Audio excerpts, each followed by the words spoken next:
engaye bana poto bana mikili hotel ya solo ezali kaka se moko na Kinshasa, Hotel Pacific Hotel.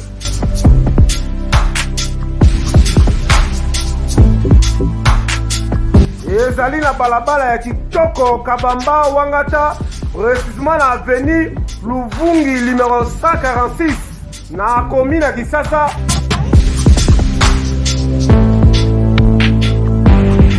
Kolala pe kolamuka ezali kitoko, malili ezali kitoko, ba chambre pe confort, ba appartement ezali propre ndeti kaka ozala mikili.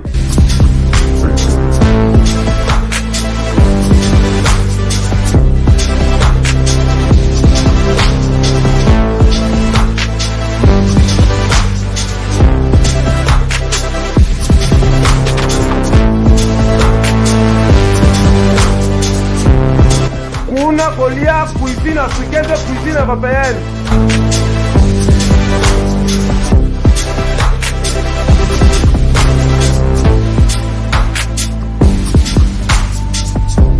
Tunanga nini wifi eza ofele, ordinateur eza ofele, voiture pe ya déplacement ezali.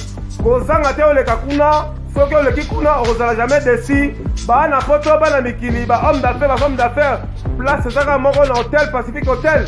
Kuna la classe est la différence. Et yo.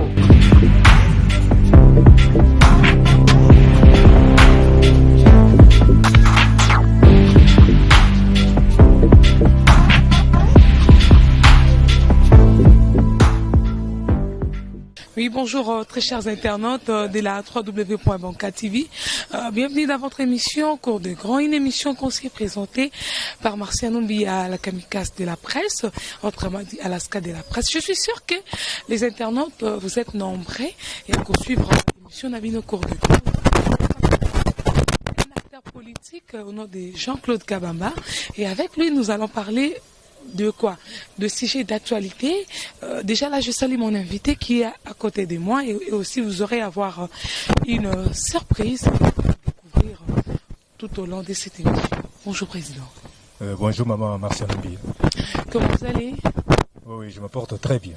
Ah oui, je suis sûre que vous avez déjà vu mon invité qui est au plateau de Cours des Grands. Cette émission va passer en lingala et aussi en français pour la meilleure compréhension de tous. Passons directement à nos questions, qui est l'actualité. Aucun peu que s'est présenté devant l'internaute ou la suite, chance à suivre pour la première fois, qui est Monsieur Augustin ou Jean-Claude Kabamba. Ouais, merci beaucoup Maman Marciano Mbia. Oui. Pour la population, on va vous présenter les sociétés. Donc, nous sommes président national, il y a société civile progressiste. Donc, officiellement, nous sommes comme étant le président national de la population. Voilà. Ah oui, je suis sûre que vous avez déjà eu à avoir la présentation de mon invité. L'actualité, là, on parle aujourd'hui de l'actualité. Tout le monde a qui nakati la maison civile dernièrement, bandeko sololana chef de la maison civile, tento yeba vite ya visitation na yo, c'était pourquoi et quelle relation que tu as avec le nouveau président de la maison civile? Oui, merci Maman Marciano Mbia. Effectivement, vous avez raison. D'abord, on a appelé pour la curiosité. Pour la téméité que vous le Belayango.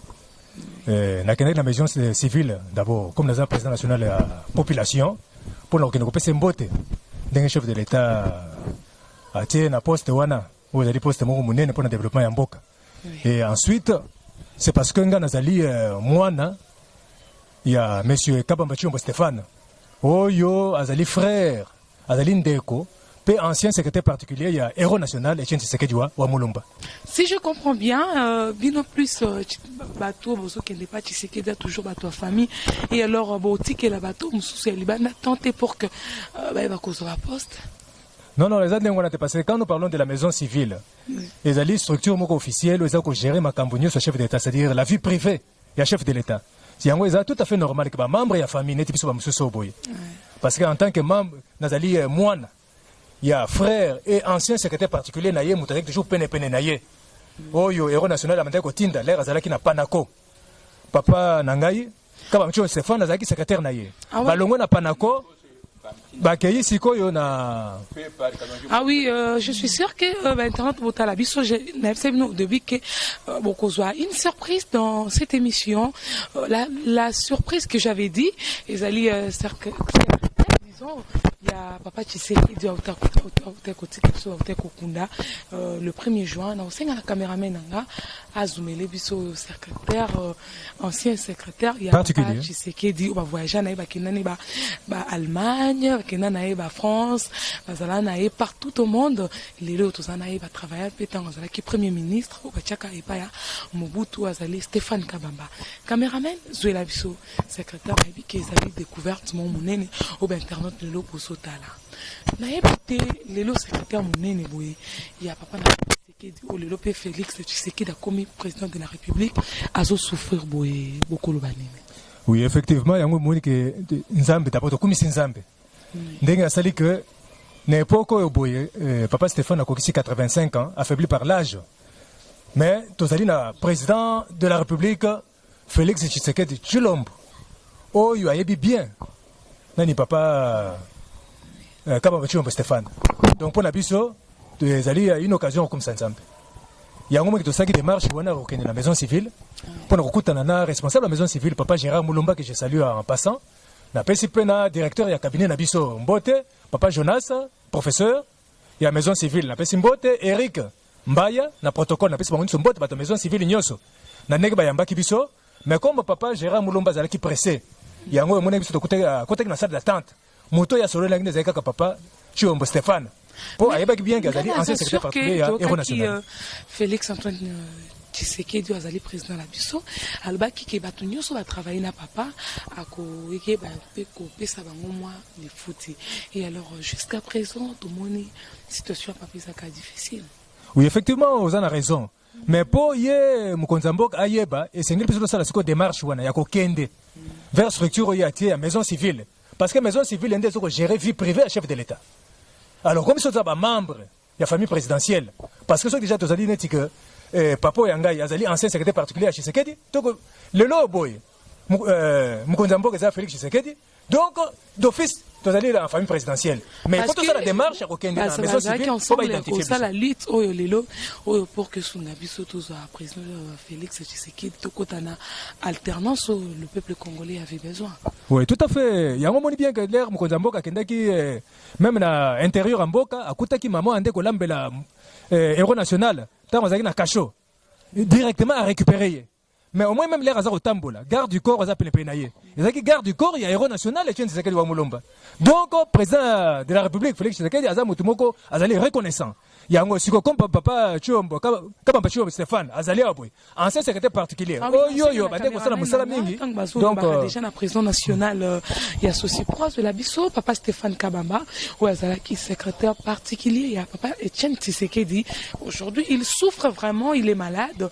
Tout ça n'a pas besoin vraiment, il y a assistance, il y a Félix Antoine Tshisekedi pour naïe parce que alobaki ke akoyeba ko zwa charge, il y a batunion sur le travail qui n'a pas naïe, naïbi ki ozota la yaza politicien monene ou ba voyager qui vraiment na Papa Tshisekedi na Syrie ya président Mobutu bakena naïe ba États-Unis, ba zalaki na mboka délai, tant que président Tshisekedi a comme premier ministre, donc avec na quatre cabinet, il y a premier ministre mais toute la vie naïe actuelle, il souffre, ce n'est pas vraiment bien, il faut toujours koyeba ko valoriser les gars oyo ebi ko vivre pour que ça la vraiment bien pour nous détour bango te basunga tout temps waza vivant ou les kosunga tout temps waza les sous na bomoité.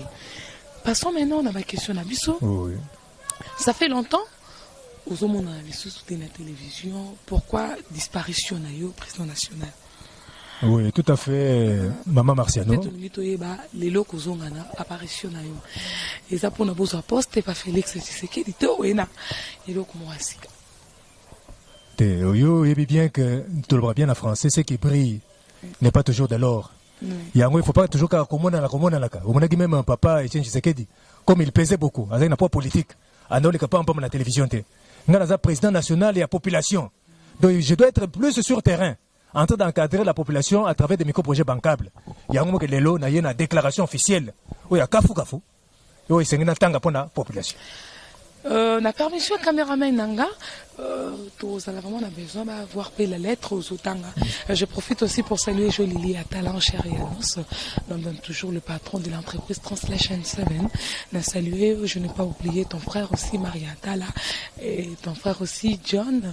Je te salue aussi, et je salue Pape Théoum qui est de la Patoche, agence Tabiso Munene, où ils sont vraiment congolais, na Kati Allemagne, il y a Titi de Bundes, Umberto, agence Munene, où ils sont vraiment congolais.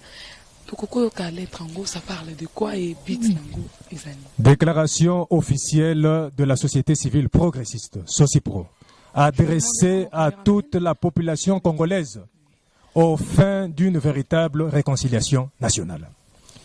Chers compatriotes, la société civile progressiste, SOCIPRO, axée sur le progrès de l'homme congolais et de son milieu, salue la mémoire du héros national Etienne Tshisekedi wa Mulumba et félicite le courage politique de son Excellence le président de la République démocratique du Congo, Félix Tshisekedi Tshilombo, de faire respecter l'état de droit et d'être à l'écoute des aspirations profondes du peuple congolais tendant à son bien-être et mieux-être, d'où la vision « le peuple d'abord ». La SOCIPRO constate que par cette ligne de conduite, le texte expérimental, les laboureurs et ses enfants trouvent son pesant d'or. Dans ce sens que le laboureur, avant de mourir, a demandé à ses enfants de s'attacher au travail de la terre, de remuer la terre, de travailler pour retrouver les trésors cachés, c'est-à-dire le bien-être et le mieux-être de notre peuple. C'est ça le combat politique du héros national Etienne Tshisekedi wa Mulumba. Fini la récréation. En toute humilité, la passation civilisée du pouvoir n'est pas une blanchisserie ou un gage de bonne foi pour que certaines personnes se permettent d'enraciner dans la mémoire collective du peuple congolais des pratiques rétrogrades et avilissantes telles que la corruption, les détournements des fonds de l'État, les crimes contre l'humanité, les crimes de guerre. De ce point de vue, nous n'allons pas continuer à organiser des veillées de prière ou ériger des murs de lamentation pour déboulonner le mal en mettant véritablement à mort les cultes de l'impunité. Car nul n'est censé ignorer la loi, confère article 1er de la Déclaration universelle des droits de l'homme. En effet, l'état des droits n'est pas un slogan pour secouer les bouteilles de champagne dans les bureaux, mais un mode de vie dont le socle est le changement de mentalité. Donc, Duralex, c'est de l'ex, c'est-à-dire la loi est dure, mais c'est la loi. Chers compatriotes, la réconciliation nationale, telle que voulue par le chef de l'État, Félix Tshisekedi Tshilombo, doit être perçue comme une occasion en or. Un rendez-vous avec l'histoire accordé au peuple congolais pour stabiliser le pays en cimentant l'unité nationale par la restauration de la paix et l'autorité de l'État sur toute l'étendue de la République démocratique du Congo.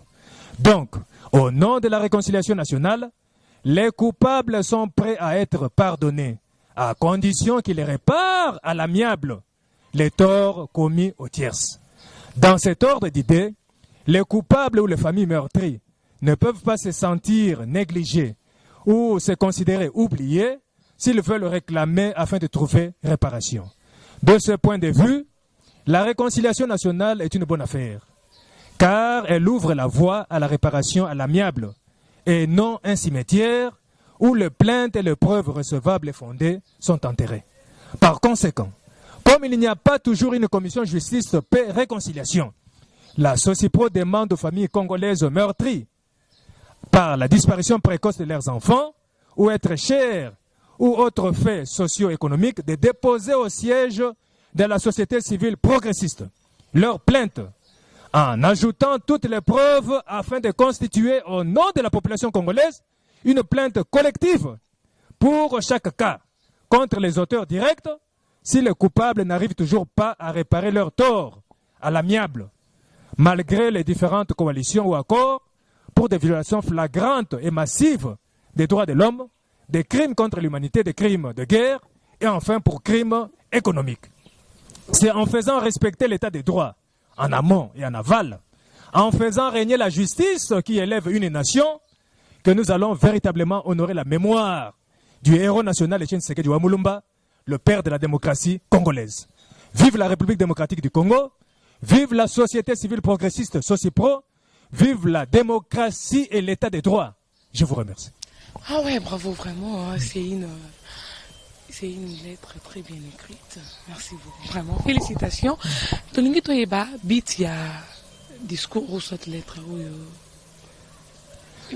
Oui, chef de l'État, à Salaka, message, la nation, tant que pouvoir, à l'objet de la réconciliation nationale. Il y a un gros épisode de la mise au point, qu'on s'est recadré pour la population, parce que tu as remarqué que tu as dit, bazana kolela na kati ya motema ba mais siko chef de l'état bima kama réconciliation nationale bongo biso ba mususo boye tozali na ba problème ne ba plainte ba sala biso ba mabe est-ce que tu connais ko ba lisusu te pour ba réconciliation nationale ya biso habité que les gens disent partout que le chef de l'état a coincé par rabato à FCC à kosa les l'autre côté est-ce que vraiment makamno so bozo comment est-ce que vous allez vraiment respecter vision chef de l'état azor le peuple d'abord. Pouvoir baza ko sala yango pour gérer population. On voit rien du tout. Non non non. Chef de l'état a outi ko banda siko boye. Tant que ba makambo ya ko gérer mboka, il faut d'abord ko restaurer autorité de l'état. Hollande on a quatre discours na outi ko tanga. C'est très important. Na zone d'abord makambo ya réconciliation nationale. Chef de l'état parle bi makambo ya état des droits na quatre discours na ye. Yango il faut biso to rappeler bato. Attends que chef de l'état bi réconciliation nationale, mais esengeli réparation à l'amiable. Ceux qui veulent bien que ils bon à l'état kendo kosongisa. Ceux qui veulent bien que ça qui m'appelle la moninga. Bazaro lela, bazaro sanga président population, biso dans ba problème la biso dans ba plainte. C'est quoi chef d'état bi ma réconciliation nationale. Biso to déposer sur plainte té. Ya biso to robité. Réconciliation nationale les cimetières té. Oh ba to bazana ba plainte, ba ko enterrer yango. Ceux qui ba bazana ba problème na bango. Ba ko déposer na siège société pour résister. C'est ça un peu tina discours pour la réparation à la mienne. Plus na moment où le président Félix trop de slogans mettre vraiment slogan en exercice sur ça les matés. Oui, effectivement, au cours de la bataille, trop de slogans. Ngana outi ko yebisa yo que chef de l'état a outi ko zo pouvoir Nicolas Mingité. Outi ko lo 6 mois. Ce que pouvoir ba bandar d'abord na ko restaurer autorité de l'état. Ko sala que place au nyonso na ba tension au maîtriser yango. Pour ceux qui ba kimi ezalité moi je pense que biloka ulie ezalate biso stokima tokota na sambeto yango to wela d'abord apesa kimia mais au même moment azo ko zo siko ba mesure pour ma kamatali sociale ya population yango société civile nde sengela sala musala ya oyo sengeli ya population eza musala chef de l'état te eza musala société civile yango nga président population naza ko senga ke bato so balelaki botika kolela boya na ba plainte na bino oyo ezali fondé recevoir besoin na ba preuve toko déposer ba plainte wana na ba juridiction où ils sont compétentes. Ce que c'est que même makambo na CPI, to même na CPI. Ce que c'est que na ba juridiction na biso mboka to même, mais ce qui net muta réparer pour chef de l'état de réconciliation nationale. Il faut réparation à l'amiable non? Mais ce qui déjà muta c'est réparation à l'amiable.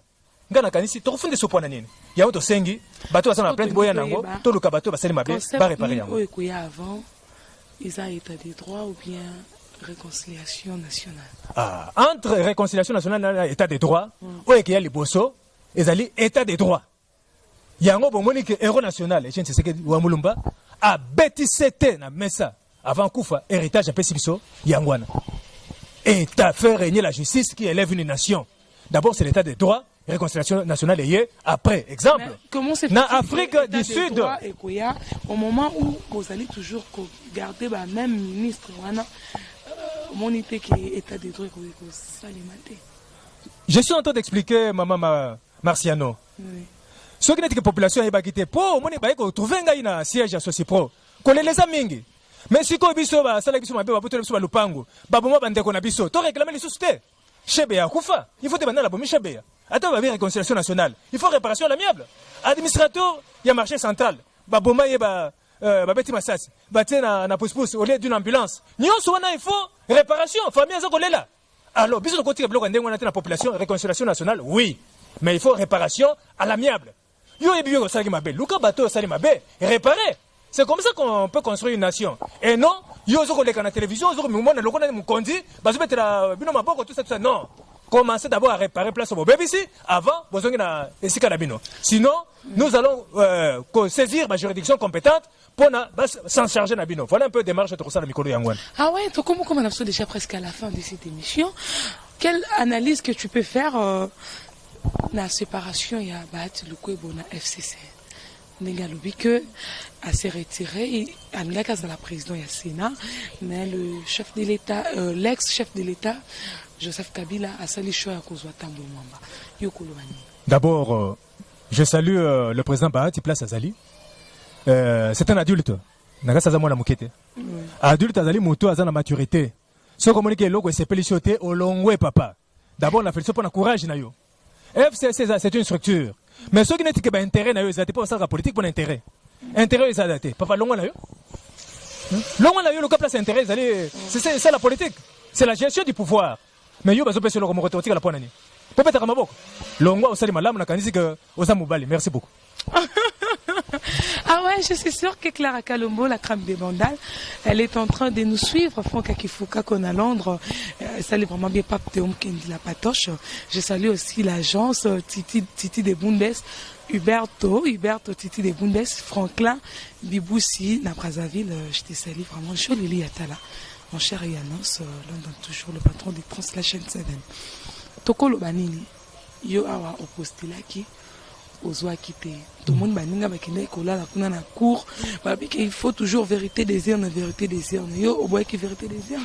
Bon maman Marciano au quoi le que président souhaité sur pour ici ça soit qui était moto yo ba voter massivement la population ce bande ko ba kate zali ndengai mais au moins que depuis que na mona qui président ngai pour avoir candidat numéro 20 Félix Tshisekedi Tshilombo azwaki siko na sema kelele ndenge nini pona bien que batumi baza kuna baza nommé yo ebika ndema kama ndenge sali yo ndi benga bato basali nyoso ke baganyaki te mais yo bien que ça makambo ya désordre zaki mingi mais du moment où président nangai Félix Tshisekedi Tshilombo azwaki à la présidence ngala ça sema kelele pona ni na sûr que yo ozali na ferme assurance que neti papa na sala ki secrétaire ya Etienne Tshisekedi yo pour ozala nommé ta ministre et on a la vérité des urnes.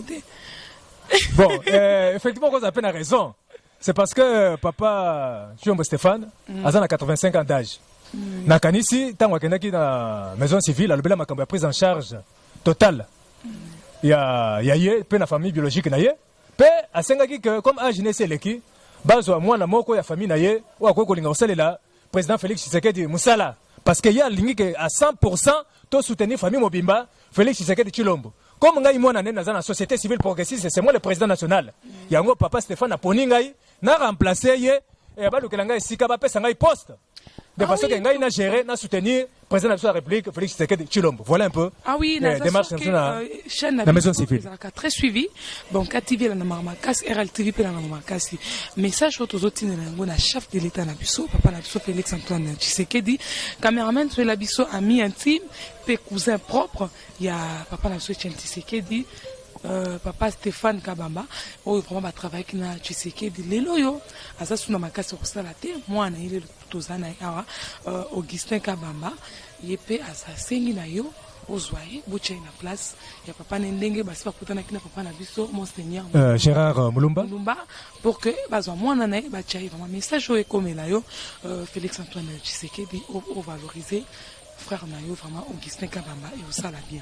Si ko kokolo bani na acte oyo mais monsieur Fayoulou asalaki ko kendo kutana na président Nabiso Félix Antoine Tshisekedi ko ma lettre que bazoyer pe azwa poste mais tout le monde azo telema na ba marche vérité des yeux, la vérité des yeux mais na c'est ça zo ko ma lettre yo ko bani. Donc je salue en passant le président Fayoulou place Azali na sepeli na démarche wana. Donc c'est un Congolais. Kolanda bilobela te ya baninga musu bakoza la tout autour wana bazolinga toujours batindo na nzela mabe makaniso azali ozui eza malamu tango bato basaka politique hein quand on est dans l'opposition ils allaient répondre à moto kwa ko gérer na mekoleka ya lelo yo président Félix Tshisekedi a utinde na opposition eza pouvoir euti côté na bino siko okokende kotombokela sunde ko nayo mais tango siko yo moni kende ko na su pouvoir kotomboka lisusu te yaka tomona mayele na yo makasi na musala na kata musala ba pesa yo poste ndeko na ngai Fayulu vanda o gérer mboka o la biso en quoi vous allez utile pour la nation congolaise na kanisi population ko applaudir yo au lieu que banda toujours ko ça ba marche tout ça ezala kitoko te opposition ezala te to yebi ke politique nyonso mboka nyonso tout il faut pouvoir ezala na opposition parce que tout le monde bato FCC baza toujours penché que bango pe kaka ba travailler na pouvoir Fayulu pe a travailler na pouvoir Félix pe assis déjà a eu déjà pouvoir ce que to yeba opposition ezate Bemba pas qui ne peut azo nakanisi landaki président Bemba tango yaki il a parlé de l'opposition républicaine. Opposition républicaine elingo lobanini nazana nga muta opposition mais so balbi kena ko pesa maile langa na kati ya gestion ya mboka politique administrative ya mboka mais sinaye mais je suis de l'opposition. Vous allez assoiffé du pouvoir parce que tu as dit que Papa Tshisekedi il était strict et catégorique à ce qu'il y a en opposition.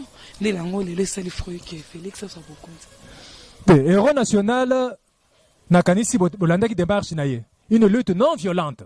Et ça là qui pour nanine parce que nous avions à cette époque-là dictature. Et ça qui m'acasse. Mais le long où tu as sali na kati mboka à cette dictature, le président Félix Tshilombo, mais c'est un grand démocrate qui puisse exister pendant 7 ans.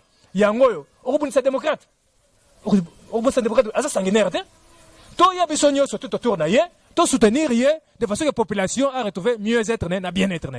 C'est ça le démarche du peuple d'abord. Disponible à l'émission, on a la permission, on peut s'élever déjà pour mettre fin dans cette émission. Internet est belé, vous allez qui on a vraiment pour nous suivre à Bisso, vous s'abonner vraiment à Casse Banca TV, nabi qui est dossier Marcel Nombi na Kotiango, Banca TV pèse derrière soutenir la famille Kabamba pour que vos hommes en droit nabino et que ça la vraiment bien. Je salue Rizibou la tenant du titre. Yves Massani toujours spécial. Yves Massani, je te fais des gros bisous. Yves Massani, ma motenayo, na sanité. Avec Andongo, le meilleur de tous les temps, tu es incomparable et incontestable. Un mot de la fin, na internet, na to la D'abord, on appelle ici Papa Nabiso Gérard Moulomba, responsable de la maison civile, place à Zalimbote Mingi. On appelle ici Papa Nabiso, directeur de cabinet, professeur Jonas. Bambota Mingi, na sanité Eric.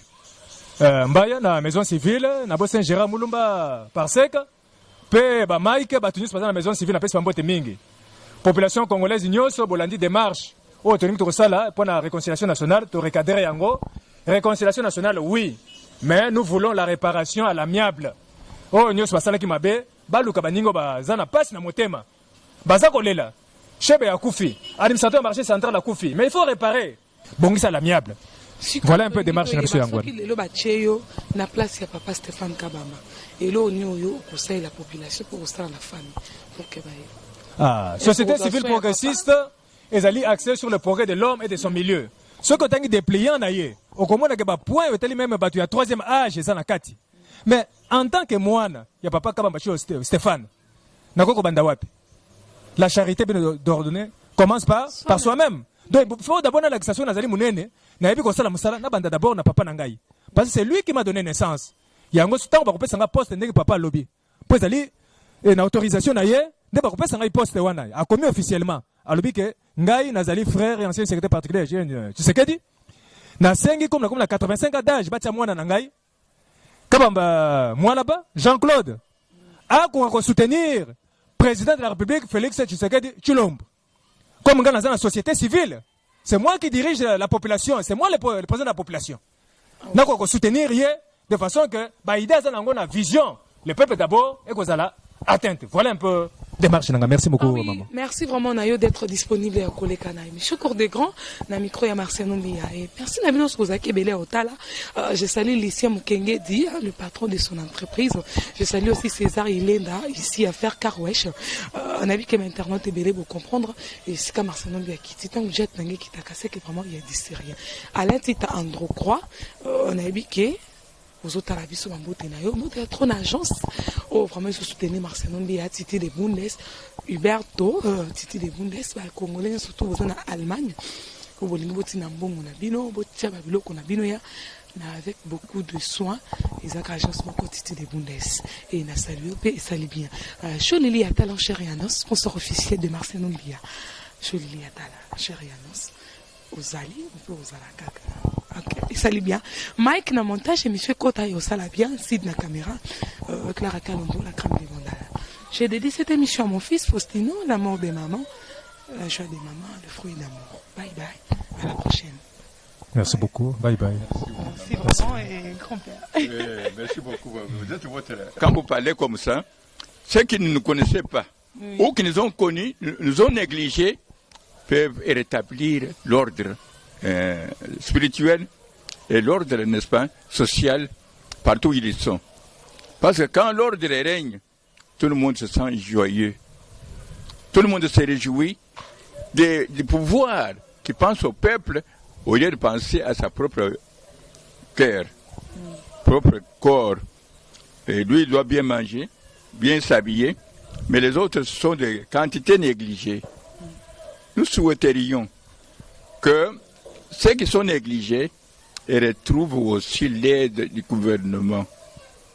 Et retrouvent, n'est-ce pas, le rétablissement de l'ordre partout, dans tous les lieux. Donc, parce que dans le pays où